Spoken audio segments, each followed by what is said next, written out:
Silakan. Itu kalau di belakang nggak kelihatan ya, dari depan duduknya. Bisa nggak salah satu anggota KPU-nya pindah? Iya. Yang di depan supaya Pak Marsudinya bisa duduk.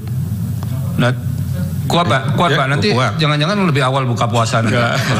Kan 2019 yang lalu kan saya cerita, saya ini praktik tai chi tiap hari. Iya. Mungkin masih ingat ini ya. Dulu kan bukan bulan puasa, Prof. Sama aja. Ya. Minggu juga puasa. Oke, terima kasih kalau bersedia. Silakan dari termohon mendalami ahlinya. Ringkas saja Pak Azim. Terima kasih majelis. Ada 2 pertanyaan yang kami ajukan kepada ahli Prof. Marsudi. Yang pertama,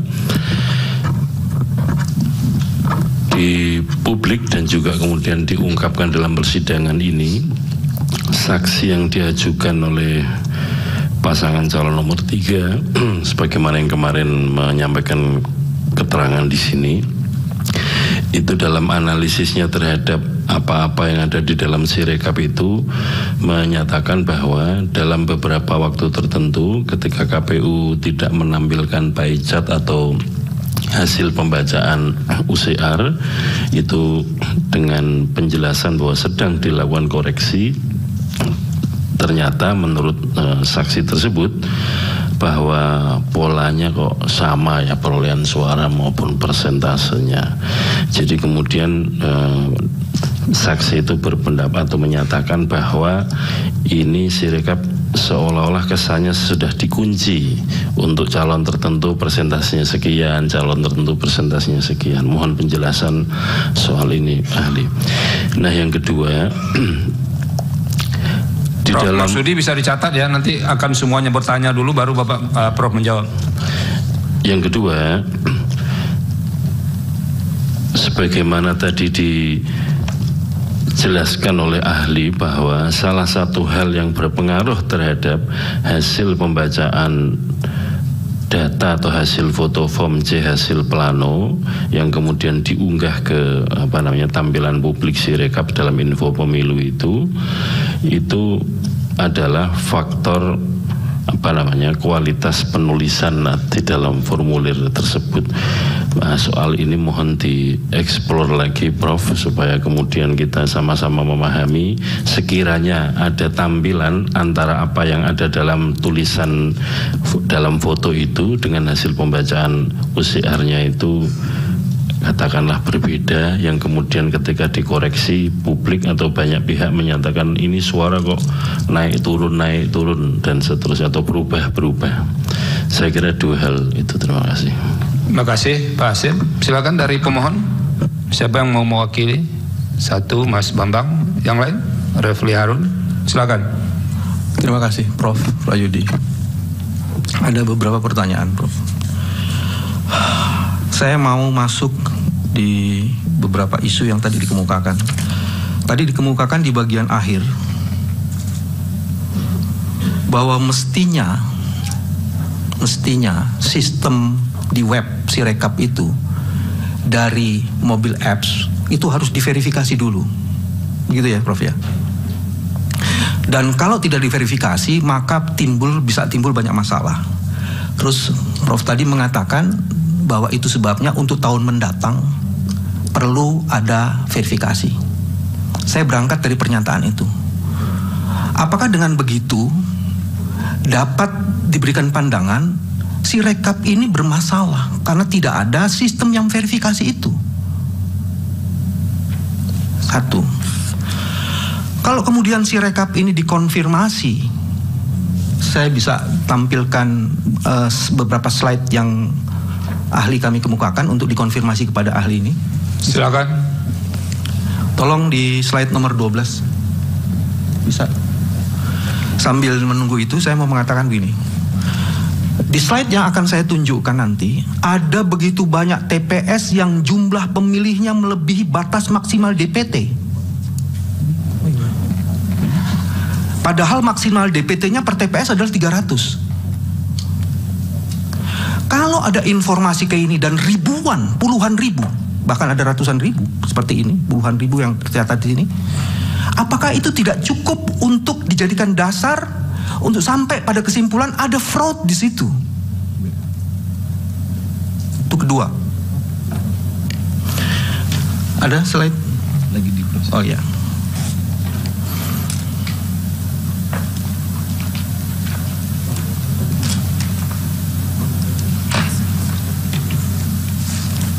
Bisa.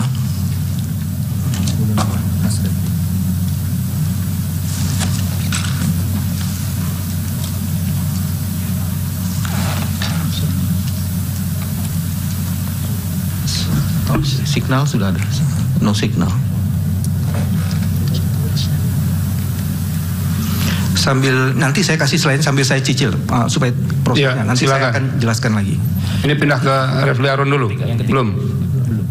Saya lanjutkan supaya jalur pikiran saya. Jangan terlalu banyak, nanti lebih banyak daripada ahli pula nanti pertanyaannya Pak. Silakan. Karena ini penting.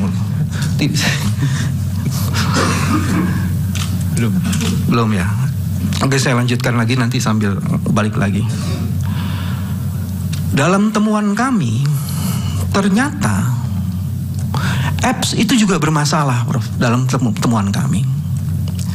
Fitur yang sudah fix dan diberikan vendor kepada owners, pada tanggal 10 Februari tiba-tiba ada fitur berbeda yang masuk di situ. Saya Fakultas Hukum jurusan ini belum ada, Prof. Jadi nanti saya bisa tunjukkan di situ. 2 fitur yang masuk itu memberi keleluasaan pada orang yang memiliki fitur itu atau diberi akses itu, dia mengubah hasil. Bagaimana penjelasannya? Itu yang ketiga. Yang keempat, sudah ya? Belum. Untuk menguji originalitas hasil yang difoto itu, yang katanya kemudian dari Sirekap, dari mobile apps itu dikirim kepada Sirekap web, maka kemudian harus ada konfirmasi metadata. Dan fakta membuktikan dari berbagai ahli yang dihadirkan di sini termasuk 03, metadatanya tidak ditemukan. Jadi bagaimana kita bisa mengakui originalitas dan otentisitas dari hasil yang dikirimkan itu? Ini ada. Itu bagian kelima itu. Saya seneng ganjil jadi ada 2 lagi. Sudah ini Pak Bambang, silakan ini dijelaskan. Slide atasnya dulu, slide keempat. Prof, itu tadi pertanyaan yang kedua atau ketiga, saya lupa. Ini temuan, Prof. Ternyata selisih suara antara yang seharusnya dengan yang tampil pada Sirekap itu bermasalah. Dan ini kita dapatnya ribuan. Saya nggak mau sebut ratusan ribu ya. Dan turunkan lagi satu lagi. Ini pertanyaan berkaitan dengan pertanyaan pertama tadi. Apakah ini tidak cukup dijadikan dasar telah terjadi fraud di situ? Dan seharusnya kemudian dilakukan IT forensik. Coba slide nomor 2.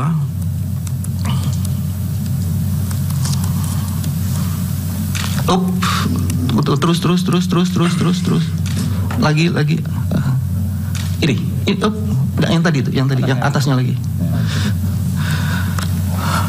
Baik mobil apps maupun Sirekap seharusnya kan memiliki ini. Ahli keamanan data, transparansi dan akuntabilitas serta audit dan verifikasinya. Pertanyaan berkenaan dengan ini, apa pendapat ahli terhadap mobil apps dan Sirekap kita berkaitan dengan keamanan data, transparansi dan akuntabilitas dan audit dan verifikasi? Itu ada masalahnya di situ. Pak Bambang cukup ya? Tadi 7, Prof. 1 lagi berarti. Dan nanti jatah Refli Harun jadi hilang dong. Silakan. Terima kasih Yang Mulia. Sebelumnya saya minta klarifikasi ke KPU. Benarkah KPU mengeluarkan keputusan KPU nomor 345 tahun 2024 yang mengecualikan Sirekap sebagai informasi publik yang tidak boleh diberikan? Silakan KPU. Diklarifikasi dulu karena ini dapat dari sengketa informasi dari pihak yang mengajukan, tiba-tiba muncul keputusan secara retroaktif. Silakan. Kami cek dulu. Ya.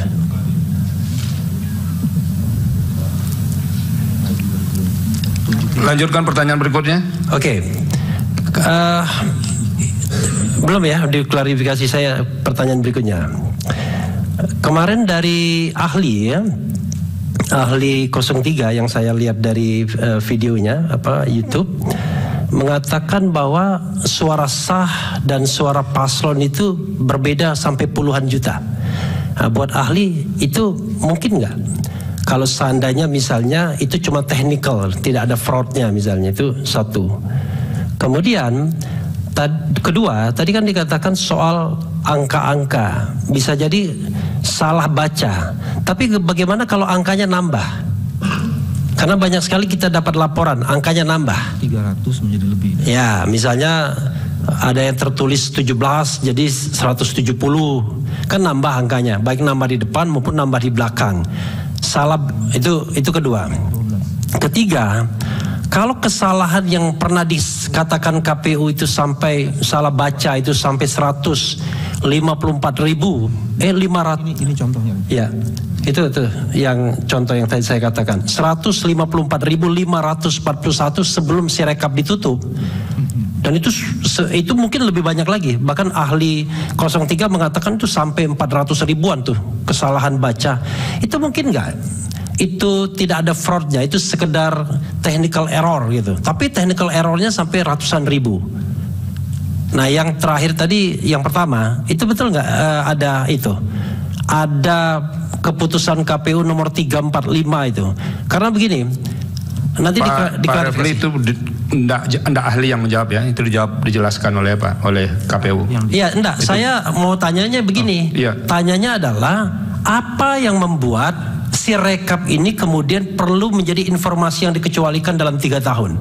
Rahasia apa yang harus dijaga kalau kita kaitkan dengan transparansi publik? Jadi ahli kan tahu nih, datanya apa aja yang kemudian tiba-tiba harus dikecualikan? Itu pertanyaan saya. Cukup ya? Black market. Cukup? 4 juta.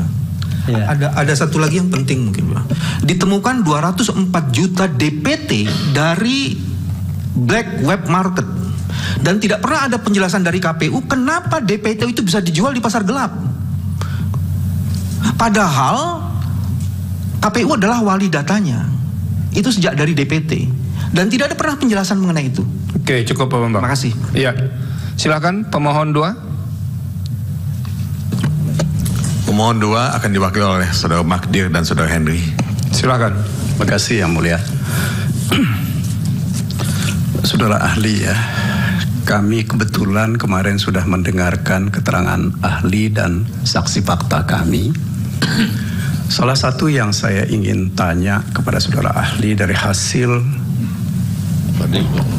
penelitian dan pembacaan terhadap dokumen-dokumen atau fakta-fakta berhubungan dengan Sirekap ini yang saudara lakukan, apakah saudara juga menemukan perubahan-perubahan data pada TPS yang tidak sedikit? Kalau menurut saksi kami kemarin itu sekitar ada yang sampai 400 ribuan TPS ya.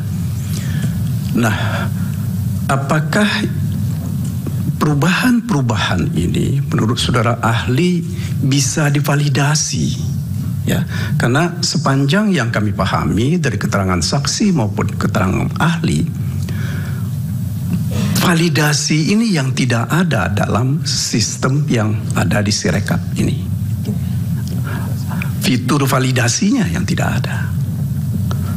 Ya, jadi sehingga itu tidak bisa dikontrol oleh siapapun. Bahkan menurut saksi dan ahli kami kemarin itu mengatakan bahwa ada pintu belakang yang selalu terbuka dan tidak pernah bisa di stop ketika isi dimasukkan ke dalam sistem ini. Nah ini pertama yang saya ingin tahu dari saudara ahli.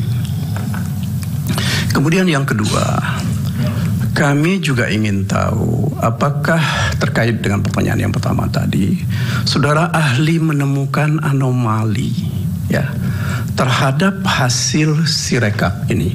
Meskipun betul seperti dikatakan bahwa Sirekap ini adalah alat bantu ya, tetapi bagaimanapun juga alat bantu ini kalau tidak bisa divalidasi dan tidak akurat ya, ini kan akan mencelakakan hasil. Sebab bagaimanapun juga dalam pandangan kami proses itu penting untuk melihat hasilnya nanti. Nah, ketika tidak divalidasi ini yang kami mau minta saudara ahli, apakah saudara juga menemukan anomali terhadap hasil dari Sirekap yang selama ini digunakan oleh KPU?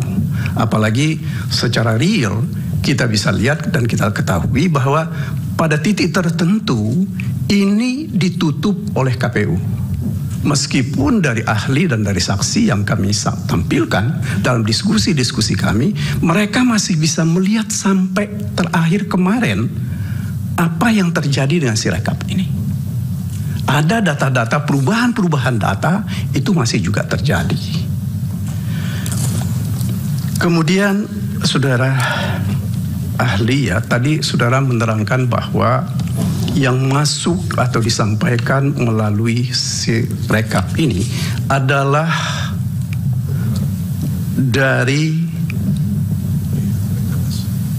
mobile HP yang dikatakan tadi itu di-scan ya. Nah, yang kami ingin tahu dari saudara ahli, apakah akan ada perbedaan kalau hasil scan dengan hasil foto? Karena sebagaimana ditunjukkan oleh saksi kami kemarin, pada bagian cukup banyak yang mereka menemukan hasil scan itu bahkan ada rambut di halaman-halaman tertentu, sehingga ini menurut kawan-kawan itu tidak bisa dibaca secara akurat. Itu yang ketiga. Kemudian satu lagi menurut hemat saya, berkenaan dengan penggunaan Sirekap dan dikaitkan atau disandingkan dengan penghitungan secara berjenjang ya. Apakah menurut hasil bacaan saudara ahli, ketika penghitungan secara berjenjang itu dilakukan, tidak bisa dilakukan ya semacam utak-atik ya, ketika mulai dari kecamatan sampai ke kabupaten atau ke provinsi hingga ke pusat. Nah, kenapa kami sampaikan seperti itu? Dari penelitian atau hasil temuan dari saksi kami kemarin, seperti saya sampaikan di awal, begitu banyak hal-hal yang menurut hemat kami ya, audit forensik itu harus sudah dilakukan. Ini kan demi kepentingan bangsa dan negara kita. Cukup ya Pak Magdir ya? Baik, cukup. Terima Silakan kasih yang berikut. saya. Assalamualaikum warahmatullahi wabarakatuh. Ringkas saja. Tadi saudara ahli ada menyebutkan tentang human error atau technical error ya. Pertanyaan saya, untuk mengetahui siapa yang menginput, kemudian kapan diinput di dalam Sirekap itu, dengan cara apa? Karena sampai sekarang nggak ada yang tahu. Ya cuma KPU sama Tuhan aja yang tahu kapan, di mana, siapa. Kemudian apakah dengan dilakukan audit forensik itu akan dapat diketahui siapa yang menginput data, kapan, di mana? Yang kedua, terjadi kesalahan-kesalahan itu lebih disebabkan oleh human error atau technical error.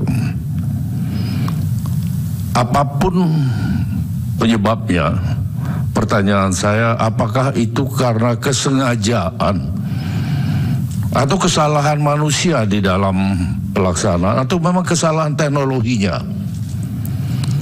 Yang terakhir, terkait dengan pertanyaan dari rekan saya dari 01 tadi, ada satu surat keputusan KPU yang apa istilah tadi bisa dipublish kecuali mengenai Sirekap. Kami juga meminta supaya dijelaskan oleh KPU kenapa, apa yang tersembunyi di sini sehingga tidak boleh diketahui oleh publik. Terima kasih Yang Mulia. Terima kasih. Silakan sekarang pihak terkait. Baik. Terima kasih Yang Mulia. Selain saya nanti ada rekan saya Pak Hari juga nanya. Saudara saksi, ini ahli, mohon maaf, saudara ahli, kita sudah mendengar bahwa seakan-akan Sirekap ini semacam momok atau masalah yang sangat mengganggu pemilu. Tetapi di satu pihak, ahli juga menjelaskan bahwa sebenarnya Sirekap ini adalah hanya alat bantu. Dari satu pihak, ahli juga menjelaskan bahwa hasil perhitungan suara dilakukan secara berjenjang tadi sampai ke atas. Sehingga saya ingin bertanya, sebenarnya kalau ada kesalahan-kesalahan di dalam Sirekap, apakah kesalahan ini bisa berpengaruh kepada hasil perhitungan suara yang dilakukan secara berjenjang tersebut? Atau dengan kata lain, pertanyaan saya, mana yang dipakai, hasil perhitungan dari Sirekap atau hasil perhitungan berdasarkan perhitungan secara berjenjang, sehingga kita tahu mana yang benar, yang dipergunakan untuk perhitungan suara. Itu saja. Terima kasih. Terima kasih. Selanjutnya Pak Fakri. Terima kasih Yang Mulia. Saya satu pertanyaan saja kepada saudara ahli. Saya mencoba untuk menggarisbawahi yang disampaikan oleh saudara ahli dalam presentasi pertama, sangat menarik, yaitu sumber masalah daripada semua ini adalah karena data ini pada dasarnya ditetapkan atau ditampilkan secara apa adanya, ya, dengan segala implikasi dan persoalan teknis yang kemudian kita jumpai sampai dengan hari ini. Dan tadi juga saudara ahli kemukakan satu solusi, walaupun itu ideal, kedepannya itu harusnya ada satu pembaharuan sistem agar data itu sebelum ditampilkan telah diverifikasi secara benar oleh penyelenggara tentunya. Tadi disampaikan juga bahwa mesin ini kan membaca dengan beberapa persoalan variabel yang menentukan masalah itu, ada kertas, kualitas HP dan seterusnya, cara penulisan dan tulisan dan lain-lain sebagainya. Menurut ahli ya, walaupun sudah berkali-kali kita juga dapatkan melalui pembacaan kita, kemudian juga banyak ahli yang berpendapat bahwa memang dasar penentuan hasil pemilu ini adalah tentunya penghitungan secara berjenjang. Itu juga sudah berkali-kali kita tahu. Saya mau tanya secara technicality ya, apakah kira-kira dengan model Sirekap seperti ini itu bisa berpotensi menjadi tools, bisa menjadi alat bantu untuk melakukan suatu tindakan fraud? Karena kemarin juga ada ahli yang dihadirkan oleh pemohon dengan terang-terangan mengatakan bahwa Sirekap ini adalah alat bantu kejahatan. Walaupun itu bagi kami sangat menggelitik, tapi itulah yang ditampilkan apa adanya. Menurut saudara, apakah memang dengan Sirekap ini menjadi satu alat bantu untuk bisa memandu penyelenggara itu melakukan satu fraud? Potensial tidak yang seperti itu? Mungkin pertanyaan kami seperti itu. Terima kasih Yang Mulia. Terima kasih. Dari Bawaslu ada yang tidak ya? Cukup. Dari meja hakim.